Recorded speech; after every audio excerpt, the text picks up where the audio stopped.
Friozinho, hein, gente? Friozinho fora de época, mas graças a Deus estamos aqui para aquecer os nossos corações, juntamente com Jesus, o nosso Senhor, o nosso Deus maravilhoso. Nosso Jesus está aqui, o Espírito Santo é aquele que aquece os nossos corações. Amém? Glória a Deus. Abra comigo, Efésios capítulo 2, de 1 a 11. Nós vamos falar hoje sobre uma temática ultra mega importante. Está falando sobre a graça de Deus. Nós vamos começar uma série de estudos sobre os atributos de Deus, o caráter de Deus. Quem é Deus? Porque muitas vezes falamos de Deus, né? Servimos às vezes até Deus. E infelizmente, irmãos, muitas pessoas têm um conceito equivocado acerca do seu Deus. Muitas vezes porque não leem a Bíblia, muitas vezes porque às vezes estão em igrejas, né, teologicamente frágeis, que não pregam a palavra de Deus, prega tudo menos a palavra. E às vezes quando prega a palavra, usa só a palavra como uma muleta para aquilo que a pessoa quer falar. Mas graças a Deus, irmãos, você está numa igreja cristocêntrica, você está numa igreja bíblica, amém? A palavra de Deus aqui, ela tem primazia, e glória a Deus por isso, porque Deus se revela através da sua palavra. E uma das coisas mais lindas de nós compreendermos é um eixo, é um axioma, como se fosse uma coluna dorsal da fé cristã, é o entendimento da graça de Deus. Tem muita gente que não entende a graça de Deus, e por isso tem atitudes equivocadas, vê a vida de forma cinzenta. Muita gente, às vezes anos de igreja, não compreende o que é a graça de Deus. Fala sobre a graça, canta sobre a graça, menciona a graça na sua oração, mas não compreende, não entende a graça de Deus. E essa é uma igreja inteligente, de fé inteligente, teológica, que estuda acerca do Deus da palavra, o Deus da Bíblia. E por isso é tão importante nós compreendermos esses conceitos fundamentais da fé cristã. Amém? Abrir então Efésios 2, 1. Aqui nós vemos três momentos. Vemos de 1 até o 3, quem nós éramos antes de Jesus. A partir do 4 até o 7, nós aprendemos o que Jesus fez por nós. E do 8 até o 11, o que nós podemos ser em Cristo. Então, primeiro você precisa saber de onde você veio, depois você precisa saber o que Jesus fez por você, e em terceiro lugar você aprende a graça de Deus que te envolve, que te alcança, e o que você pode se tornar pela graça de Deus em Cristo Jesus. Glória a Deus. Então vamos ler então Efésios 2:1. Nós vamos estar projetando também Efésios 2:1. O texto diz: "E vos vivificou, estando vós mortos em ofensas e pecados, em que noutro tempo andastes segundo o curso deste mundo, segundo o príncipe das potestades do ar, do espírito que agora opera nos filhos da desobediência." Olha só, irmãos. A Bíblia está dizendo que nós estávamos mortos nos nossos pecados. A Bíblia está dizendo que aquele que não nasceu de novo está debaixo de uma cegueira espiritual causada pelo príncipe das potestades, que é o diabo. E eles vivem debaixo de um espírito enganoso, uma cegueira espiritual que opera através dos filhos da desobediência, aqueles que endurecem o coração, aqueles que são rebeldes contra Deus e a sua palavra, entre os quais todos nós também antes andávamos. Ou seja, Paulo estava reconhecendo que outrora, antes daquele encontro dele com Jesus em Damasco, ao meio-dia, ele andava assim, ele era assim, e nós éramos assim antes de Jesus. Sim ou não? Éramos pecadores que não ligávamos por causa do pecado. Pecávamos, às vezes até nos sentíamos mal, mas continuávamos errando e falhando porque não tínhamos um poder que opera dentro de nós, capaz de vencer e triunfar sobre o pecado. entre os quais todos nós também andávamos nos desejos.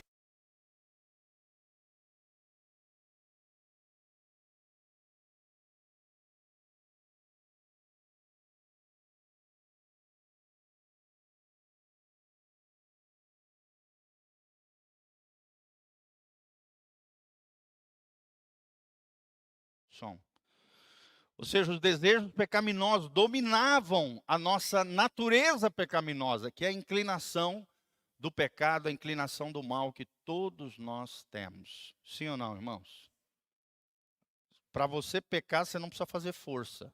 Sim ou não? É, parece que é natural, né? Agora, viver não pecando exige uma graça de Deus, uma capacitação de Deus sobre nós, um alinhamento com o céu. É assim que nós andávamos nos desejos da nossa carne, fazendo a vontade da carne e dos pensamentos que estavam corrompidos pelo pecado, e éramos por natureza filhos da ira, como os outros também. Fala comigo, eu era um filho da ira.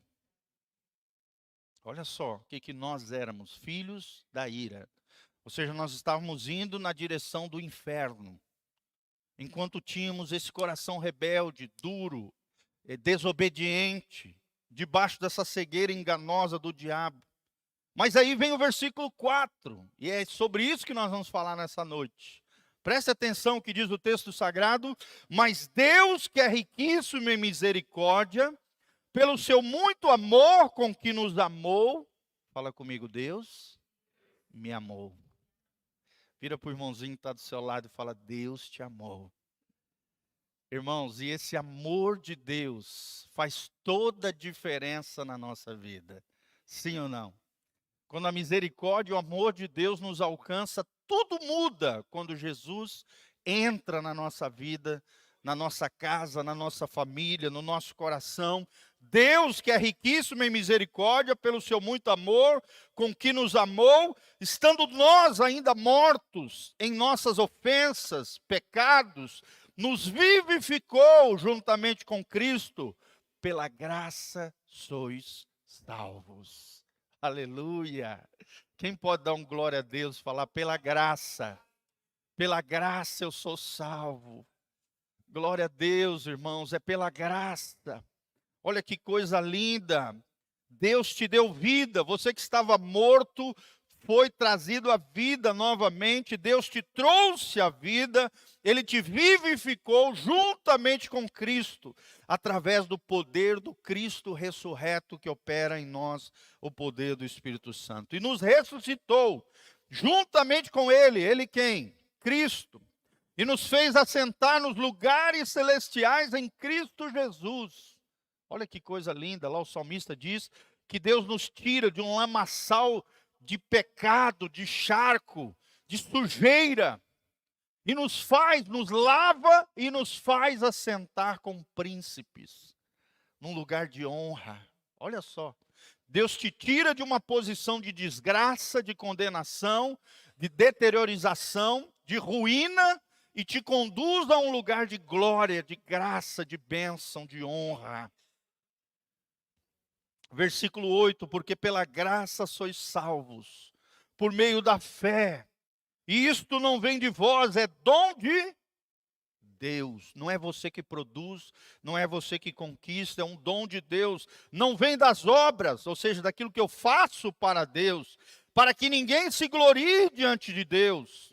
Porque somos feitura sua, criados em Cristo Jesus, para as boas obras, as quais Deus preparou para que andássemos nela. Amém?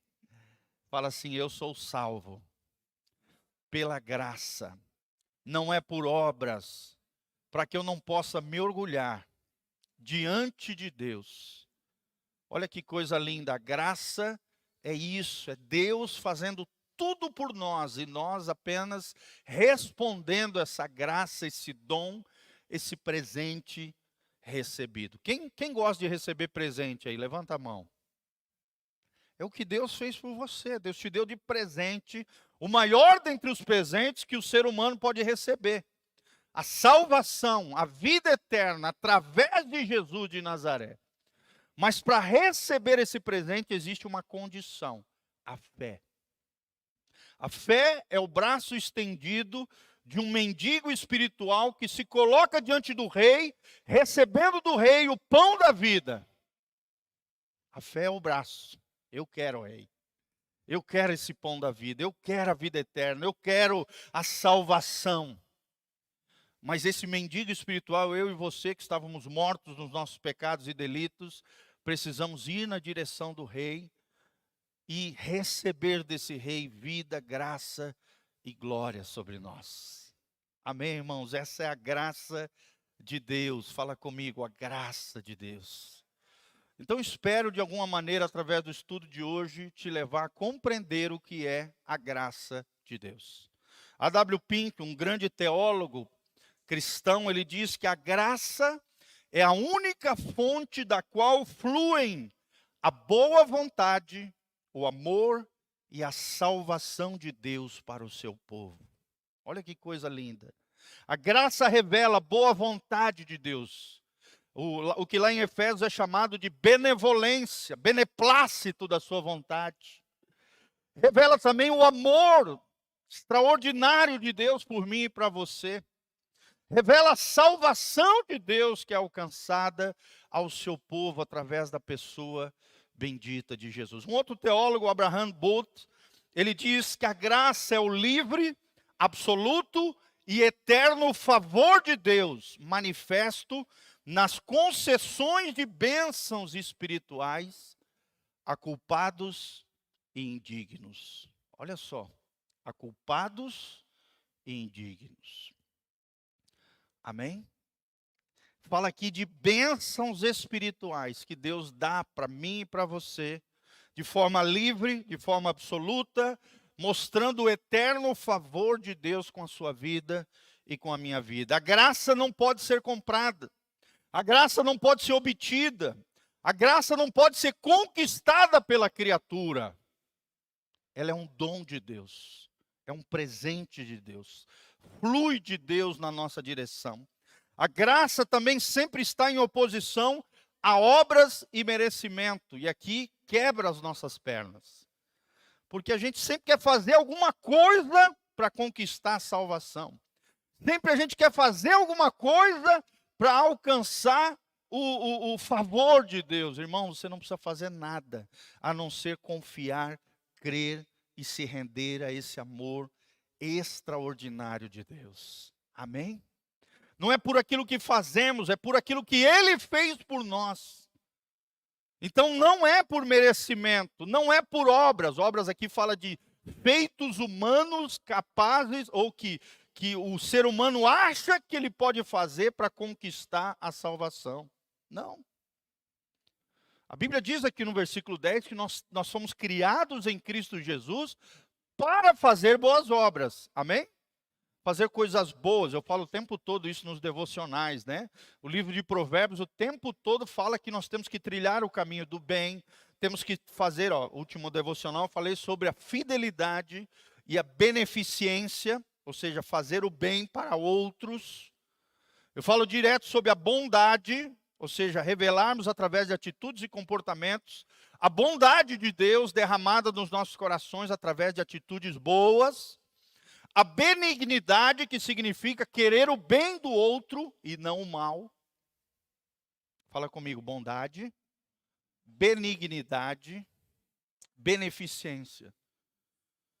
Então, isso é tremendo, todas essas características são tremendas, mas isso é um reflexo do amor de Deus derramado nos nossos corações. Não é por causa disso que nós vamos para o céu. A nossa confiança não pode estar nas nossas boas obras, no nosso merecimento, porque a Bíblia está nos ensinando que somos culpados e indignos, e que todas as bênçãos de Deus, as bênçãos espirituais, vêm como um absoluto favor de Deus, que não pode harmonizar-se com o mérito humano. Fala comigo, o mérito humano cai por terra diante da graça de Deus. Né? Então tem muito cristão Tudo bem, na nossa sociedade humana, nas nossas relações, você até pode acreditar na meritocracia. Isso é algo legal, bacana, né? Quem se esforça, vence, quem persevera, alcança. E a meritocracia, ela trabalha em cima disso, né?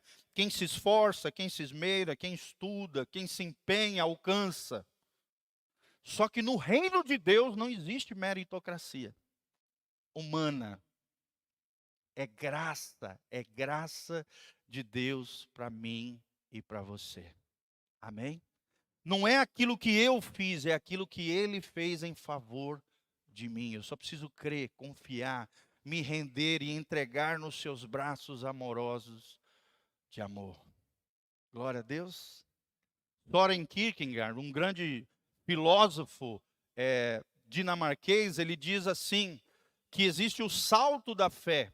É como se você estivesse aqui na beira aqui desse púlpito, Jesus estivesse com os braços estendidos aqui, e de repente você se lança para trás e se joga nos braços de amor de Deus. Esse é o salto da fé. Amém? É acreditar que Jesus está ali com os braços abertos para te receber, para derramar bênçãos, favor, promessas, graça, glória sobre a tua vida, mas você tem que se lançar, você tem que se jogar. Você tem que se lançar não no vazio, em algo oco, mas sim nos braços amorosos do nosso Deus. Amém?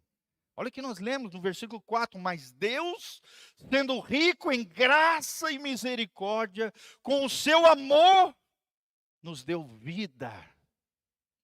Pela graça sois salvos. Glória a Deus. A graça de Deus tem 3 características, meus irmãos. Se você estiver anotando, a graça de Deus tem 3 características. Primeiro, a graça de Deus é eterna. Ou seja, a graça de Deus foi planejada antes de ser exercida. E fez parte do propósito divino antes de ser infundida, ou seja, derramada sobre os homens. O plano de salvação não começou apenas quando Jesus se encarnou. Não, ela já começou, a Bíblia diz lá em Efésios, antes da fundação do mundo, Deus criou os seres humanos, já sabendo que o ser humano ia tropeçar, e o plano de redenção, porque Deus vive num plano diferente, num eterno presente, na eternidade, a graça de Deus já havia sido estabelecida, antes de todas as coisas, irmãos. Amém? Antes dela ter sido derramada em mim, em você, em nós, ela já havia sido traçada antes de todas as coisas. A graça de Deus é eterna. Fala comigo, a graça é eterna. Segundo lugar, a graça de Deus é livre. Ou seja, é gratuita. Pois ninguém a pôde comprar jamais. Ninguém pode comprar a graça de Deus. Por exemplo, nós entregamos os dízimos e as ofertas aqui no altar, amém? Não a fim de comprarmos a Deus ou comprarmos a salvação, como foi pregado, principalmente pela outra igreja que vocês conhecem, que pregou as indulgências, que pregava um pedacinho no céu, que pregava o perdão de pecados entregando tesouros na igreja. Não, irmãos, nós entregamos os dízimos e as ofertas como uma expressão da nossa generosidade, da nossa adoração, do nosso reconhecimento de que Deus é o nosso provedor, amém? Não com o objetivo de comprar a salvação, comprar a graça de Deus, comprar a vida eterna, não. Não é assim. Nós dizimamos e ofertamos por quê? Porque nós acreditamos que é um privilégio para nós semearmos, ofertarmos no reino de Deus.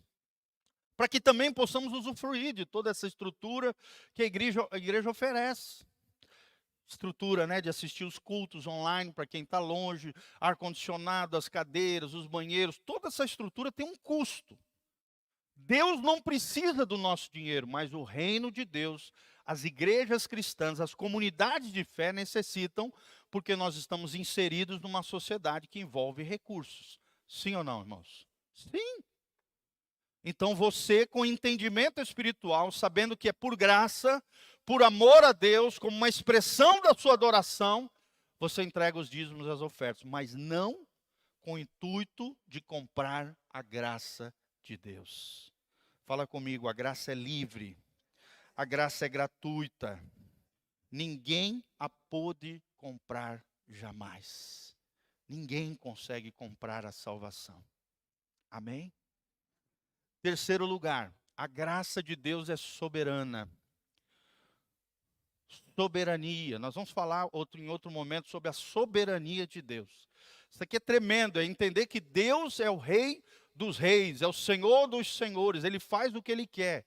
Ele não precisa prestar conta para ninguém, a não ser para si mesmo, para suas leis, para os seus princípios, para aquilo que Ele mesmo revogou. Amém? Deus é o único ser independente, autônomo, livre, para fazer as suas escolhas soberanas. E a graça de Deus é soberana. Por quê? Porque Deus a exerce em favor daqueles a quem lhe apraz. Deus exerce a graça dele sobre quem Deus quiser. E Ele faz isso. A Bíblia diz que Deus não tem prazer na morte do ímpio. A Bíblia diz que Deus chama todos os homens à salvação. Deus não quer que nenhum se perca, mas que todos sejam redimidos, restaurados, salvos pelo seu poder. O problema está no homem, não está em Deus. Sim ou não? O problema é o homem que vira as costas para Deus e despreza o amor, a graça, a misericórdia do Salvador. Como é que você tem lidado com as coisas de Deus? Você tem colocado Deus como primazia na tua vida? Você tem reconhecido a soberania de Deus na sua vida, nas circunstâncias que te envolvem? A graça de Deus é eterna, a graça de Deus é livre ou gratuita, a graça de Deus é soberana. Fala comigo, eterna, livre e soberana. Que coisa linda, né, irmãos? Ou seja, a vida eterna é um dom de Deus. É um presente de Deus. E como todo presente você pode receber ou desprezar. Você pode dizer, não, eu não quero esse presente. É um dom de Deus. Não pode ser obtida pelas boas obras. Nem reivindicado como um direito. Ninguém vai poder chegar um dia lá no céu e falar, Senhor, eu tenho direito de entrar aqui. Não. Você não tem direito nenhum. O seu direito era ir para o inferno. Mas a graça de Deus te alcançou como fruto do seu amor e da sua misericórdia. Amém? Será que Deus está obrigado a salvar aqueles que não lhe dão valor? A resposta é não. Será que Deus está obrigado a salvar aqueles que endurecem o seu coração e buscam seguir o seu próprio caminho? A resposta é não, irmão. Ou seja, nada deixa o homem mais enraivecido do que falar sobre a eternidade, sobre o juízo eterno, sobre a gratuidade e absoluta soberania da graça de Deus. Por quê? Porque isso humilha o homem. O homem não quer ouvir sobre o juízo eterno, sobre a prestação de contas. Então, o que é mais fácil? É ser ateu. É destruir a ideia de Deus. Se eu destruir a ideia de Deus, de um legislador universal, de um juiz da qual um dia, ao final da minha vida, eu vou ter que prestar conta, então eu posso viver a vida do jeito que eu quiser. E se eu puder viver a vida do jeito que eu quiser, é só destruir a ideia de Deus. Deus não existe, eu não acredito em Deus e acabou. O Deus da sua vida é você mesmo, é o homem. Vocês estão entendendo?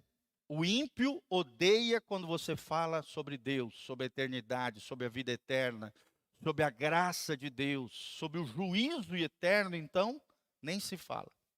E nos nossos dias é pior ainda, eles estão tentando destruir o conceito de pecado. Através do relativismo, que é um movimento que diz, olha, cada cabeça uma sentença, cada um faz a sua verdade, cada um pensa o que quiser, a sua verdade é para você, a minha verdade é para mim, não existem verdades absolutas, esse negócio de pecado é uma coisa que inventaram para te dominar. É isso que falam hoje, nas universidades, nos centros acadêmicos. Eles querem destruir o conceito de Deus, o conceito de pecado, a prestação de contas diante do Criador, porque fazendo isso, entra o liberalismo, a ruína e a destruição na vida das pessoas. É o que o diabo quer fazer, para destruir principalmente a nossa geração. Sim ou não, irmãos? Sim. A graça esvazia o ego daqueles que confiam em sua justiça própria. Presta atenção. Você não pode confiar em você no sentido de confiar na sua justiça, naquilo que você faz. A graça esvazia o ego, desincha o homem, aperta no botãozinho, coloca um alfinete no balãozinho do ego e explode o ego, o eu. Eu consigo, eu posso, eu sou o cara, eu vou para o céu, eu sou santo, você é pecador. A graça de Deus, ela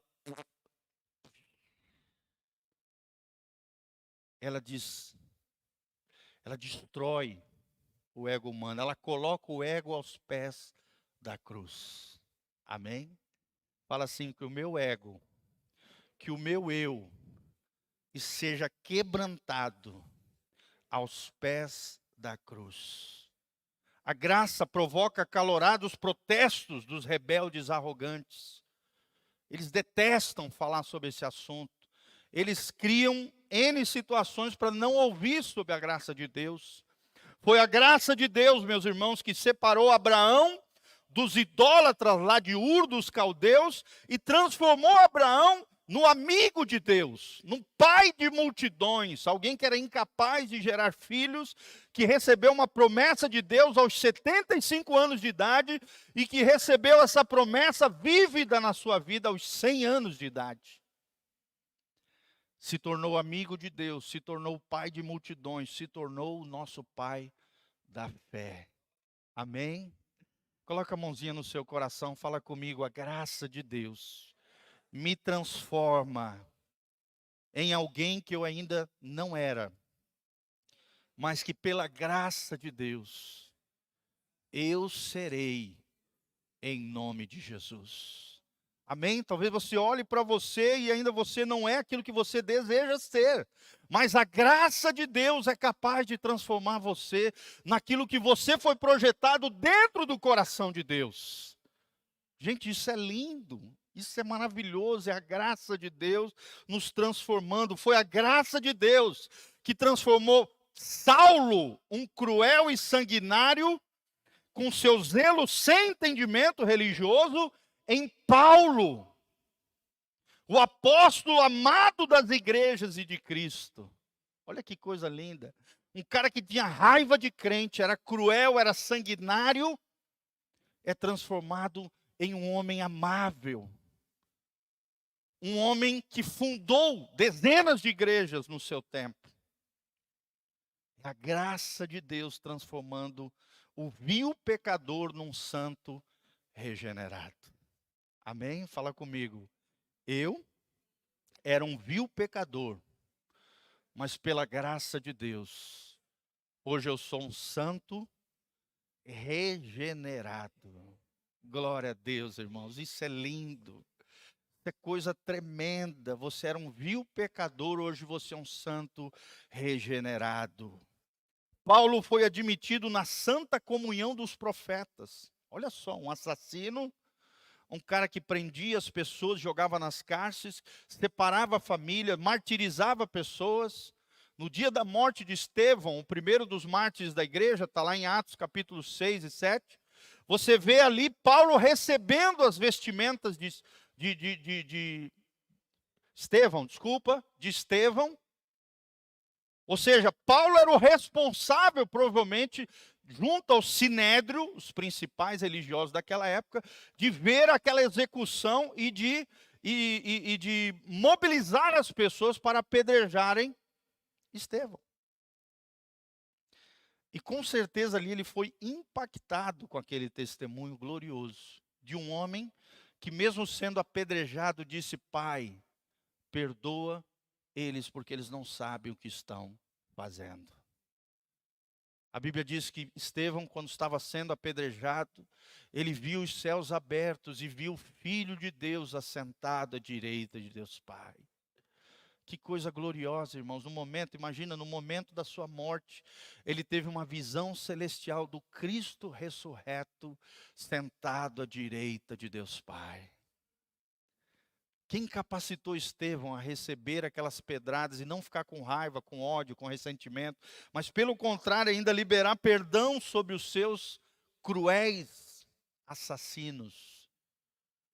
Foi a graça de Deus. Paulo foi admitido na comunhão dos profetas, ele é enumerado no nobre exército dos mártires, fez parte do glorioso colégio dos apóstolos de Cristo, tudo isso como fruto da graça de Deus. Nós vemos a igreja em Corinto, né? 1ª e 2ª Coríntios, essas cartas maravilhosas.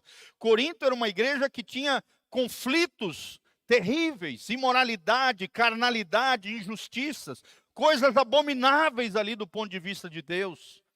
Mas pela graça de Deus, nós vemos isso no relato de Paulo em 2 Coríntios, eles foram lavados pelo sangue do Cordeiro, foram santificados pelo Espírito Santo, foram justificados pelas misericórdias ternas do Deus da graça. Amém? Só Deus pode fazer essas coisas, irmãos. Somente através de Cristo, o nosso mediador, a graça flui sobre os seus eleitos. Amém?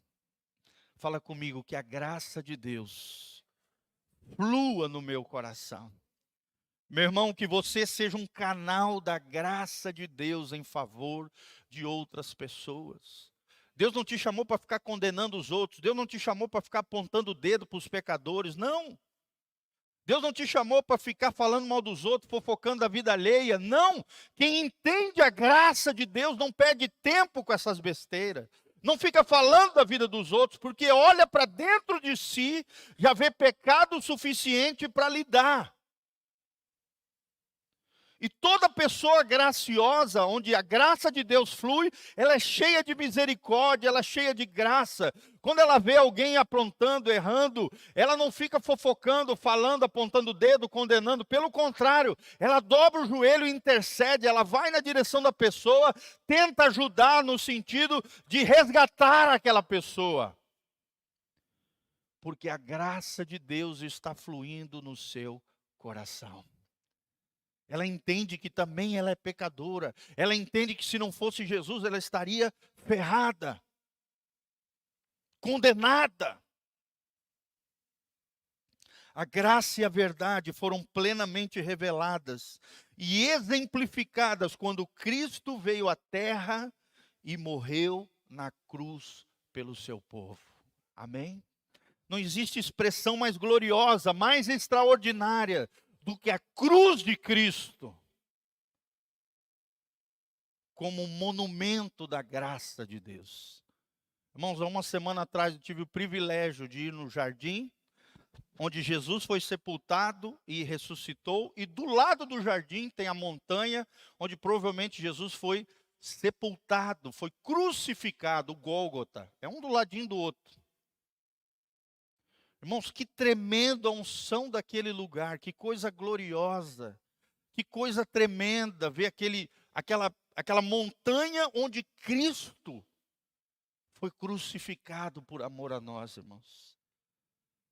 Isso é lindo, você sentir a glória que existe naquele ambiente, você sentir a unção que existe naquele lugar onde Jesus foi sepultado, morto no meu lugar, como uma expressão da graça de Deus, mas também do lado, o jardim do túmulo vazio, onde Jesus foi sepultado e hoje não está mais lá.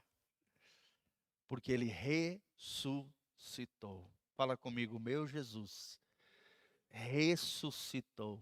Está escrito em inglês, He is not here, He is risen. Ou seja, ele não está aqui, ele ressuscitou.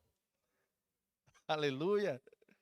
Será que você pode levantar as mãos para os céus e falar, Senhor, obrigado, porque a tua graça foi revelada na cruz, por mim pecador.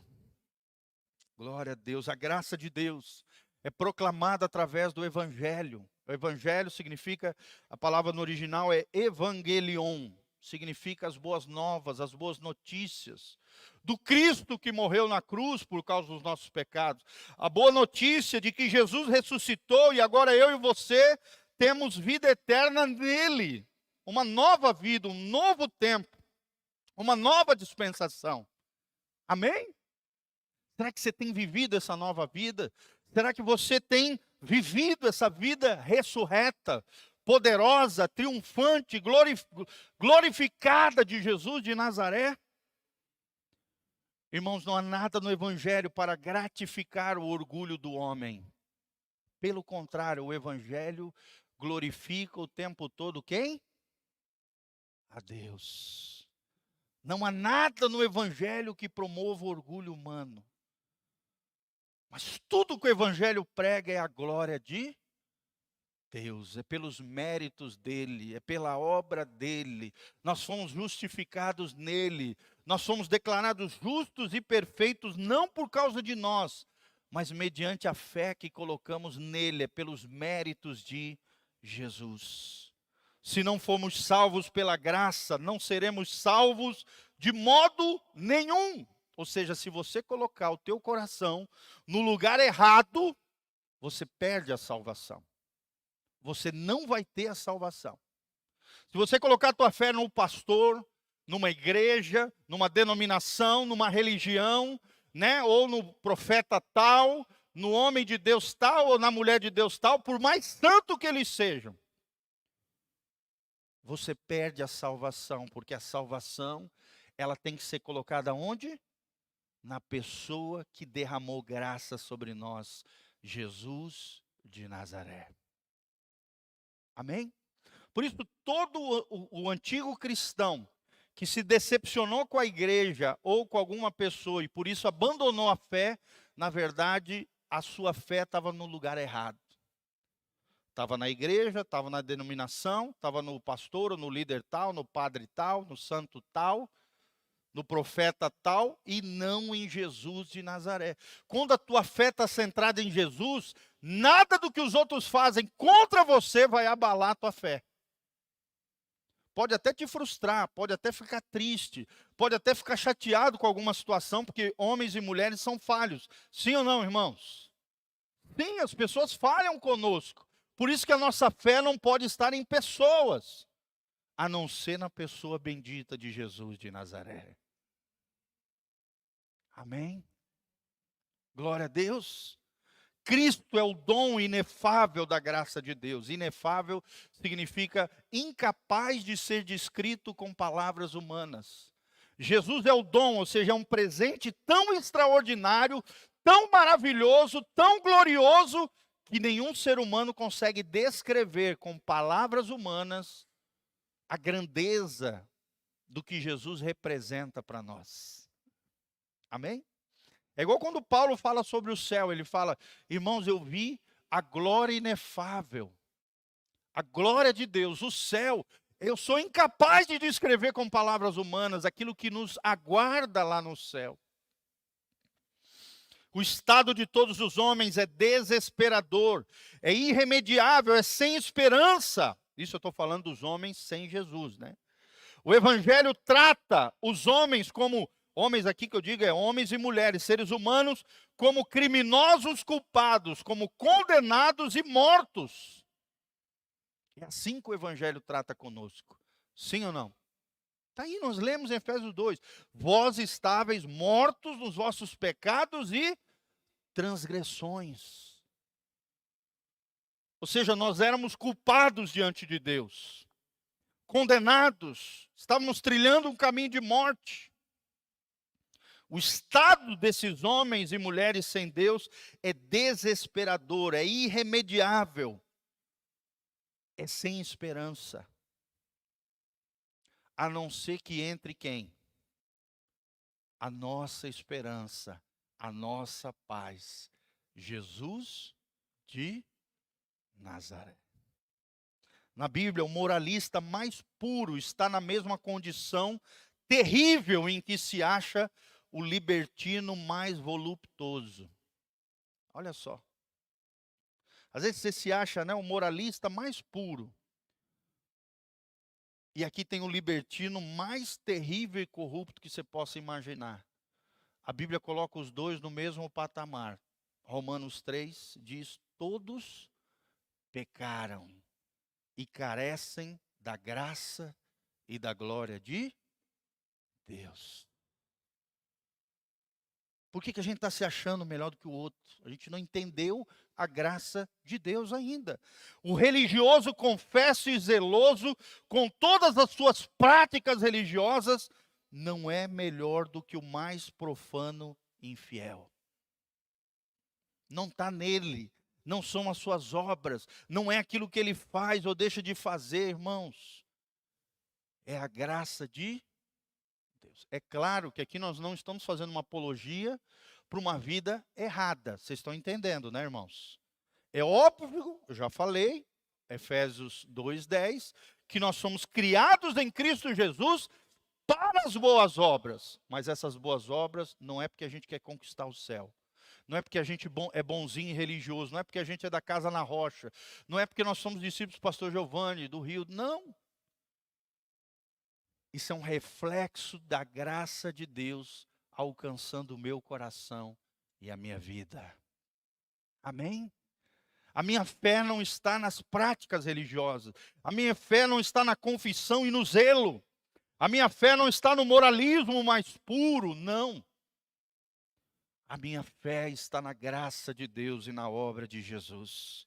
O Evangelho considera todo descendente de Adão como um pecador decaído, corrupto, merecedor do inferno e desvalido. É isso que o Evangelho prega. Amém? Mas a graça que o Evangelho divulga é a única esperança para o homem pecador. Qual é a nossa única esperança? Levanta as mãos para os céus e fala: é a graça de Deus sobre a minha vida. A graça que transforma, a graça que restaura. Um homem drogado, né, que só dava problema para a sua família. E um homem digno, pai de família, um homem de Deus, um obreiro do Senhor. Só Deus pode fazer um negócio desse. Pegar uma prostituta como Maria Madalena, que tinha 7 demônios, e transformá-la numa dos maiores personagens da Bíblia Sagrada. Seguidora fiel e zelosa de Jesus de Nazaré. É a graça de Deus. Todos permanecem diante de Deus como réus sentenciados, transgressores da santa lei de Deus, como criminosos culpados e condenados. Mas aí vem a graça e nos alcança, e tudo é modificado. Amém? Você não é tão bonzinho quanto você imagina, quanto você pensava, como talvez as outras religiões que você seguia te ensinaram. Hoje, quando a gente vai evangelizar uma pessoa, uma das grandes dificuldades é fazer a pessoa entender que ela é pecadora. Porque você começa a falar de Jesus para alguém, a pessoa fala: não, mas eu sou uma pessoa boa. Não, mas eu vou na missa, eu vou no culto, eu nunca matei ninguém, nunca roubei, nunca fiz nada demais. Eu acho que... Por quê? Porque na cabeça dela, a salvação é pelos méritos dela, é pelas obras dela. Ela acha que é boa o suficiente para ir para o céu, que Deus vai dar um jeitinho no final da vida dela, e porque Deus é tão grande em amor, no final vai dar um jeitinho, vai jogar sujeira para debaixo do tapete e vai colocá-la lá no céu. Não é assim que funciona o Evangelho do Senhor Jesus. Amém? O Evangelho de Jesus, você entra nele de joelho dobrado aos pés da cruz. O Evangelho de Jesus é para os quebrantados, aqueles que reconhecem, os bem-aventurados que reconhecem que são pobres de espírito, que são mendigos espirituais e que toda a riqueza procede do Pai dos céus, do nosso Deus. Precisamos nos render à sentença que a justiça divina nos passou, apropriar-nos da retidão absoluta que caracteriza a vida com Deus, lançar-nos às misericórdias de Deus e estender as nossas mãos vazias para receber a graça de Deus que nos foi revelada pelo Evangelho. Acho lindo uma música de um autor mexicano, Jesus Adrián Romero, é meu cara favorito, meu cantor favorito. Ele diz assim: com mãos vazias venho a ti. Não há nada mais que eu possa te dar. Não há nada de valor em mim. Só posso me entregar. Só posso te dar o meu coração, porque ele está quebrantado. Recebe hoje, meu grande pastor, porque eu preciso ser salvo e restaurado. Olha que coisa linda. Olha o que é alguém que entendeu a graça de Deus. Eu estou indo de mãos vazias. Não há nada que eu possa fazer para comprar a salvação. Não, eu estou indo na direção de Jesus com o coração quebrantado, com as mãos abertas para receber dele o seu favor, as suas bênçãos, as suas promessas. Preste atenção, irmão, o Espírito Santo é o comunicador da graça de Deus. Fala comigo, o Espírito Santo é quem comunica a graça de Deus. Como assim, pastor? Ele aplica o evangelho com poder salvador à alma do homem. É ele quem aplica o evangelho com poder no meu coração, no seu coração. É ele quem vivifica os eleitos enquanto ainda estão mortos, dominando as suas vontades rebeldes, amolecendo os seus corações duros e abrindo-lhes os olhos da sua cegueira espiritual, limpando eu e você da lepra do pecado. Fala comigo, a lepra do pecado. Muitas vezes o pecado, simbolicamente, é colocado como uma lepra. A lepra, se você não cuidar, ela vai te dominar e te matar. Ela vai despedaçando você, caindo parte dos membros do teu corpo. É o que hoje é chamado de hanseníase. Uma doença terrível, naquela época não tinha cura, hoje tem. Mas se você não cuidar, você começa a ter feridas terríveis, subcutâneas, os teus membros começam a apodrecer, hemorragia para todo lado, começa a tomar conta do teu corpo, quando você vê, você morreu. Você começa primeiro a perder partes do teu corpo, começa a cair, começa a destruir, começa a mortificar dedos, mãos, braço, perna, até que você morra completamente. Assim é o pecado é uma lepra, é uma praga. E a vacina do pecado é o arrependimento, é a confissão e o arrependimento. Se você não lidar com os pecados na tua vida, eles podem te matar espiritualmente, podem destruir a tua vida espiritual, podem te levar para o fogo do inferno. É o Espírito Santo quem amolece os nossos duros corações. É Ele quem abre os olhos para nós que estávamos cegos. É Ele quem nos limpa da lepra do pecado. Deus é Pai e fonte de toda graça. Fala comigo, Deus é o Pai e fonte de toda graça. Pois Ele em si mesmo determinou a aliança eterna da redenção, baseado no sangue de Jesus. Onde é que está baseada a nova aliança? A aliança mais importante da Bíblia. Existem 4 alianças.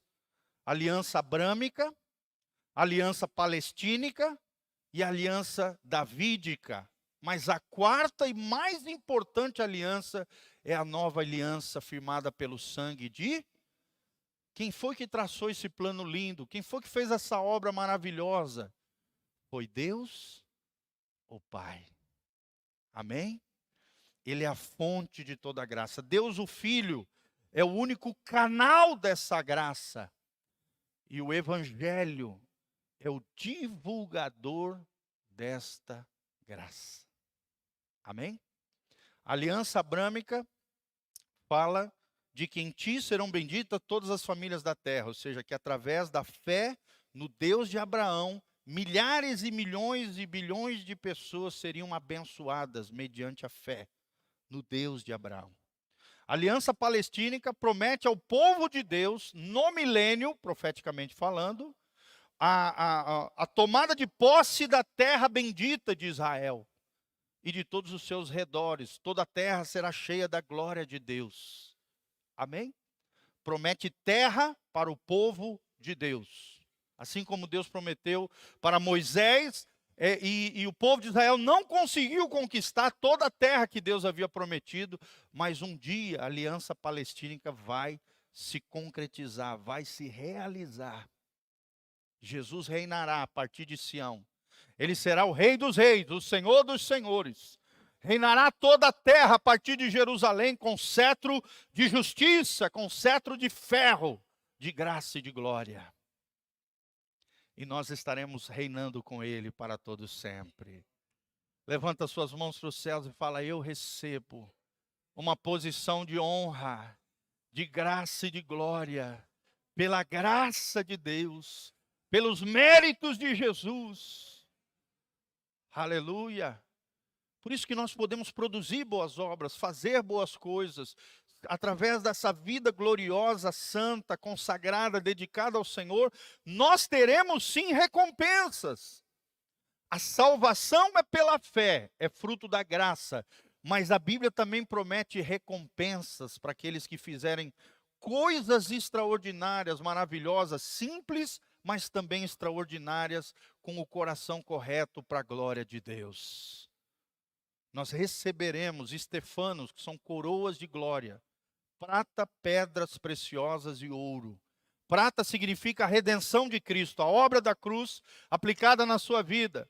As pedras preciosas simbolizam a beleza do Criador na criação, a glória de Deus revelada nas suas criaturas. E o ouro significa a santificação, a vida piedosa, consagrada, dedicada, zelosa diante de Deus. São os três elementos da coroa, ou seja, em grego significa estefanos, eram coroas de glória, coroa aos vencedores, aqueles que viveram a sua vida aqui dedicada ao Senhor Jesus. Amém?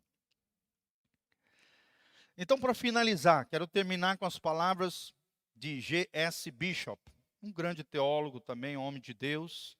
Ele diz assim, presta atenção: a graça é uma provisão para homens que se acham tão decaídos que não podem erguer o machado da justiça, tão corruptos que não podem mudar as suas próprias naturezas, tão contrários a Deus que não podem voltar-se para Ele, tão cegos que não podem vê-lo, tão surdos que não podem ouvi-lo, e tão mortos que Ele mesmo precisa abrir os seus túmulos e levantá-los para a ressurreição. Amém, queridos? Olha que coisa linda. Nós não podemos produzir vida de quem está morto espiritualmente. Você não consegue sair da sepultura espiritual. Quem te tira do sepulcro espiritual é o Senhor. Quem te faz um dia, quando Jesus voltar, ressuscitar dentre os mortos, não é você, pelos seus méritos, pela sua religiosidade, pelo seu moralismo, não. Quem é? O poder do Cristo ressurreto. Paulo fala assim em Romanos 8, ele diz assim: o mesmo Espírito que ressuscitou Jesus dentre os mortos, ele foi derramado e opera hoje nos vossos corações. Aleluia! Quem quer ser cheio do Espírito Santo aqui? Essa é a graça de Deus, irmãos. Viva pela graça, viva na graça. Seja um canal da graça de Deus em favor de outras pessoas. Compreenda a graça, o entendimento da graça de Deus faz com que você tenha a vida no Espírito, a vida gloriosa, a vida triunfante, a vida equilibrada que Jesus tem para mim e para você. Por que tem tanto crente destrambelhado hoje, descabeçado, desequilibrado, fazendo escândalos, coisas vergonhosas, porque não compreende a graça de Deus? Por que tem tanto atrito, briga, confusão dentro, no seio da igreja? Porque tem crentes que não compreendem a graça de Deus. Mas na igreja Casa na Rocha vai ser diferente, em nome de Jesus. Coloque-se de pé, porque você vive pela graça. Porque a graça de Deus te alcançou. Porque a graça de Deus, assim como transformou Abraão, Paulo e os irmãos de Corintos e todos os grandes personagens da Bíblia, essa graça te transformou em alguém segundo o coração de Deus. Feche os seus olhos, coloca a mão no seu coraçãozinho. Pai, nós estamos aqui, ó Deus, na Tua presença gloriosa e graciosa nesse lugar. Obrigado porque a tua palavra nos transforma, a tua graça nos envolve. Ó Deus, ajuda-nos a entendermos a graça do Senhor. Que a graça do Altíssimo esteja, ó Deus, reinando soberanamente nos nossos corações.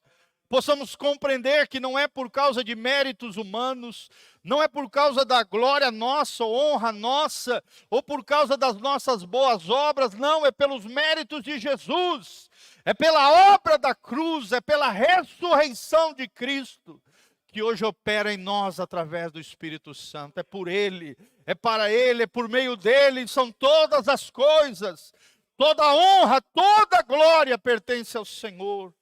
Nós nos achegamos ao trono da Tua graça, e trono fala de um rei, que é soberano sobre tudo e sobre todos, de um rei que precisa ser reconhecido como Rei dos Reis e Senhor do nosso coração. Que possamos ser governados por esse Rei soberano, que Jesus possa ser o Rei único e suficiente do nosso coração, que possamos receber o dom de Deus, a salvação, a vida eterna através de Jesus de Nazaré. Pela graça nós somos salvos, isso não vem de nós, é um dom de Deus, para que ninguém se glorie diante de Deus. Mas também nós fomos criados em Cristo Jesus, para as boas obras, pelas quais nós fomos criados desde antes da fundação do mundo, para o louvor da sua glória, Pai.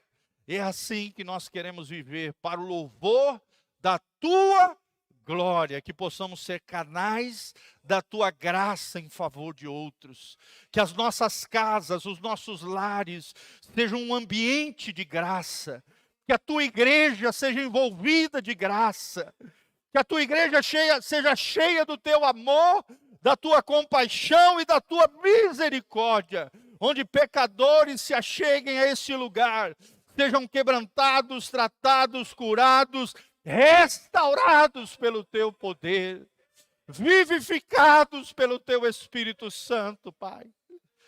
É o que nós te pedimos de todo o coração, Senhor, para o louvor e glória do teu nome. Te agradecemos por tudo, em nome de Jesus.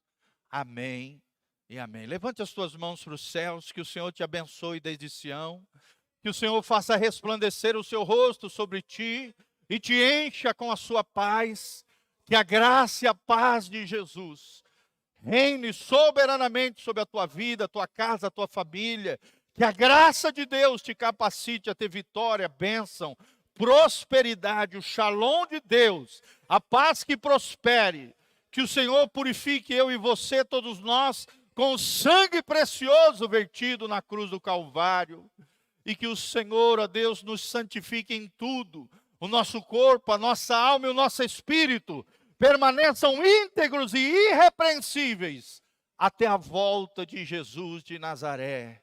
Quem recebe, diga amém. Fala, eu recebo, pelos méritos de Jesus, a minha herança espiritual, os benefícios da cruz, as promessas de Deus, a minha bênção. Eu tomo posse pela fé e recebo e te agradeço em nome de Jesus. Dê uma salva de palmas para Jesus. Aleluia! Oh, aleluia! Glória a Deus. Aleluia.